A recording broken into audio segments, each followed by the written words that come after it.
Hello बच्चों, और कैसे हो आप सभी। तो आई होप सो आप सभी बहुत अच्छे होंगे। तो आज की हम क्लास में पढ़ेंगे मैथ का पेपर, जो आपका कल आएगा पेपर। उसी टाइप का जो पेपर है एक मैं आपके लिए लेके आया हूँ आपके पीआर क्लासेस में। ठीक है, इस पेपर में से बहुत सारे क्वेश्चन कल के पेपर में आ सकते हैं। तो पेपर में जाने से पहले इन क्वेश्चनों को एक बार ट्राई कर लेना, और अगर किसी को इसके आंसर चाहिए तो एक बार मेरे को कमेंट कर देना, मैं आंसर भेज दूंगा उसके पास। ठीक है, पीडीएफ के रूप में। ठीक है, अपना नंबर लिख के कमेंट कर देना। ठीक है बच्चों, तो आओ, तो अब हम बात करते हैं इस पेपर के ऊपर। देखो, आपके इस पेपर में कितने सेक्शन आएंगे तो आपको ये पता होना चाहिए। आपके 5 सेक्शन आएंगे, ABCDE। ठीक है, जिसके अंदर ए वाले सेक्शन में MCQ होंगे कितने, 18, और 2 असेसमेंट एंड रीजनिंग वाले होंगे, असेसन और रीजन वाले। फिर बात करते हैं 5 वेरी शॉर्ट आंसर होंगे जो 2-2 नंबर के होंगे बी सेक्शन में। फिर 6 क्वेश्चन होंगे जो क्या होंगे, 3-3 नंबर के। फिर 4 क्वेश्चन होंगे कैसे, 5-5 नंबर के। और 3 क्वेश्चन कैसे होंगे जो 3-3 नंबर, सॉरी 4-4 नंबर के आएंगे। ये होंगे कौन से, केस बेस्ड स्टडी क्वेश्चन। ठीक है बच्चा, इस प्रकार से आपका पेपर आएगा। तो अब हम बात करते हैं हम पेपर सर कैसे अटेम्प्ट करें। ठीक है, हम पेपर को आगे देखने से पहले हम ये बात करेंगे तो आपको पेपर अटेम्प्ट कैसे करना है बच्चा, समझ रहे हो। अब देखो, हम पेपर कैसे अटेम्प्ट करेंगे। आप लोग को इस पेपर में क्या करना है, सबसे पहले जो जैसे ही आपको पेपर 15 मिनट पहले मिलेगा, 15 मिनट पहले आपको पेपर मिल जाएगा, तो आपको क्या करना है, सबसे पहले जो डी वाला सेक्शन है ना, इसके क्वेश्चन को एक बार देख लेना। आप क्या करना है, डी वाले सेक्शन के क्वेश्चन को देखना है। उसके जब से ही आप लोग डी वाला सेक्शन कर लो, जैसे ही आप लोग डी वाला सेक्शन कर लो, डी वाले जितने भी क्वेश्चन आते हैं उनको देख लेना। फिर सी वाले को देखना, सी वाले में कैसे कैसे क्वेश्चन है। फिर बी वाले को जोन जोन से आते हैं उन पर छोटा सा टिक लगा लेना, क्योंकि टिक लगाना अलाउड नहीं है, तो अब बस छोटा सा टिक लगाना है। ठीक है, उसके बाद आप मान लो ये सब करने में आपको 5 मिनट लगेंगे।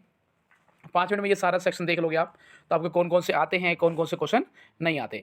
उसके बाद आपको क्या करना है, MCQ क्वेश्चन। अब जोन जोन से क्वेश्चन आते हैं ना, 10 मिनट बचेंगे आपके पास, तो उन 10 के उसमें से जितने भी क्वेश्चन हो उनको सबको अटेंड कर दो। मतलब छोटे छोटे टिक लगा लो जोन जोन से आपको आते हैं। अगर और टाइम बच रहा तो असेसमेंट है, सॉरी केस स्टडी वाले क्वेश्चन कर लेना। ठीक है, नहीं बच रहा कोई बात नहीं। अब आपको क्या करना है, ये जो अभी क्वेश्चन किया था ना ए वाले पार्ट के, इनको लिखना नहीं है। आपको क्या करना है, सबसे पहले जो लॉन्ग टाइप के क्वेश्चन, मतलब जो सेक्शन डी में है, जो आपको आते आते हैं, जैसे इसमें मैट्रिक्स से एक क्वेश्चन आना है, तो मैट्रिक्स वाला कर दो वगैरह वगैरह। ठीक है, जो इंटीग्रेशन आ गया, डेरिवेटिव आ गया, इनके क्वेश्चन अटेम्प्ट कर दो। प्रोबेबिलिटी आ गई अगर, ठीक है, तो इनके अगर क्वेश्चन तुमने अटेम्प्ट कर दिए तो आपके आसान आसान से चैप्टर होते हैं, इनको आप आसानी से कर सकते हो। तो सबसे पहले डी वाले के क्वेश्चन करो जो जो आपको आते हैं, फिर सी वाले करो जो जो आपके आते हैं, और फिर बी वाले के। फिर इसके बाद क्या करना है, आपको ये जो केस स्टडी है ना उसको पढ़ डालना है बच्चा। इसको पढ़ो, इसके क्वेश्चंस के आंसर दो। फिर लास्ट में जो अब ये क्वेश्चंस बचे हुए थे ना, इसमें से बहुत सारे क्वेश्चन आपके बचे हुए हैं जो आपको नहीं आता। अगर जिसको आता है बहुत अच्छा है, सारे क्वेश्चन पहले सी डी, बी सी और डी का कर दो। उसके बाद इसके क्वेश्चन से अटेम्प्ट करो। लास्ट में MCQ कर देना, और MCQ में ओनली फॉर ABCD लिखना आप, A B और C और D।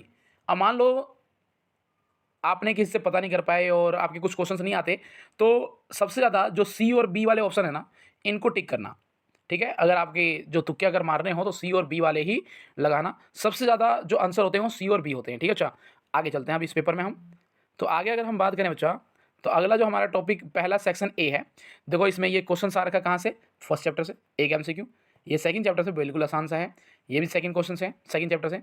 ये थर्ड चैप्टर है, ऑर्डर ऑफ द मैट्रिक्स निकालना है, ये पाँचवा क्वेश्चन। ये देखो बिल्कुल आसान सा, तो इन क्वेश्चनों को एक बार करें। ये देखो पाँचवें चैप्टर से। ठीक है, आगे हम चलते हैं इसमें। ये देखो एक और पाँचवें चैप्टर से क्वेश्चन है, ये भी पाँचवें चैप्टर से। ठीक है, ये सातवें चैप्टर, ये भी सातवां चैप्टर। तो ये MCQ हैं, वेरी वेरी इजी क्वेश्चंस। ठीक है, तो इनको जरूर आप अटैम्प्ट करें, अच्छे से करें। आगे चलते हैं हम, 11वां क्वेश्चन। ये देखो 11 क्वेश्चन इंटीग्रेशन, 12वां, 13वां क्वेश्चन। ठीक है, 13 क्वेश्चन। 13 के बाद हम बात करते हैं 14 इंटीग्रेशन है 15। ठीक है, डिग्री निकालनी है। आगे हम चलते हैं बच्चा, 15 के बाद ये देखो 16 MCQ, 17 क्वेश्चन अटैम्प्ट कर लो, 18।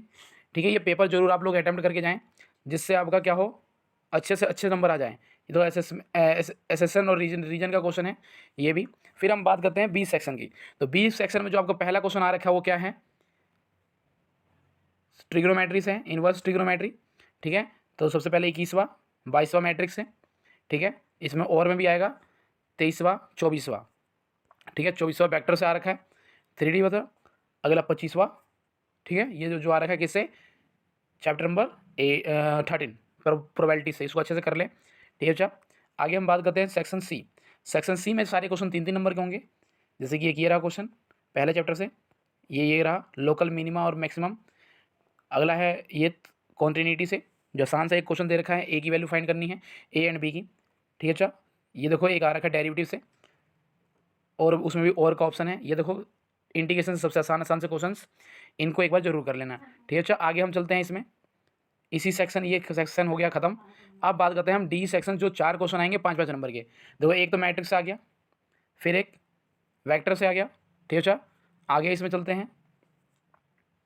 ये देखो एक आएगा ग्राफ वाला चैप्टर, जो आपने ग्राफ चैप्टर एकदम अच्छे से कर रखा है, लीनियर एल पी पी वाला। ठीक है, ग्राफिकल, इसका ग्राफ बना देना है, आराम से आप बना सकते हो। फ्री के नंबर होते हैं 5 नंबर। ठीक है, अच्छे से इसको प्रैक्टिस करके जाना। और ये 35वां क्वेश्चन आ रखा है। ठीक है, इसको सॉल्व करो और ये आपके 80 में से 80 नंबर का पेपर हो चुका है। अब 12 नंबर का आ रहा है आपका क्या, केस स्टडी बेस्ड क्वेश्चन। ये केस को समझो और ये इनके क्वेश्चन निकालो, बहुत ही ईजी क्वेश्चन होते हैं। ठीक है, हर एक क्वेश्चन में कम से कम बहुत आसान होता है, 2-3 नंबर लेके आना 4 में से। ये देखो ये भी क्वेश्चन आ रखा है, ये 37वां क्वेश्चन और ये 38 क्वेश्चन। ठीक है अच्छा, 3 क्वेश्चन को कर लें और 2 क्वेश्चन और हैं जो इंटीग्रेशन का आप करके जाएँ। एक क्वेश्चन मैं लिख रहा हूँ, इंटीग्रेशन का ये वाला क्वेश्चन जरूर करके जाएँ, अंडर रूट में 10 थीटा। ठीक है, इसका इंटीग्रेशन करके जाएँ, डी थीटा। ठीक है, और एक दूसरा है 10 की पावर 6x dx। तो इन दोनों क्वेश्चनों को जरूर कल के पेपर में करके जाना। इन दोनों से चांस मुझे ऐसा लग रहा है तो एक क्वेश्चन जरूर आ जाएगा। ठीक है, तो आप लोग करके जाएं। आगे हम बात करते हैं इसी वीडियो में। तो ये देखो ये पूरा पेपर हो गया, इसका सोल्यूशन भी मेरे पास अवेलेबल है। तो अगर किसी को भी सोल्यूशन चाहिए हो तो आप कमेंट करना, मैं आपको सोल्यूशन की भी एक या तो वीडियो बना दूंगा, या तो मैं आपको सोल्यूशन ऐसे ही प्रोवाइड करवा दूँगा। ठीक है अच्छा, जो PDF रूम में मिल जाएगी, फ्री ऑफ कॉस्ट है, सब कुछ फ्री है हमारे बच्चों के लिए। ठीक है, तो चलते हैं, ऑल द बेस्ट, कल का पेपर अच्छे से करना, गुड नाइट।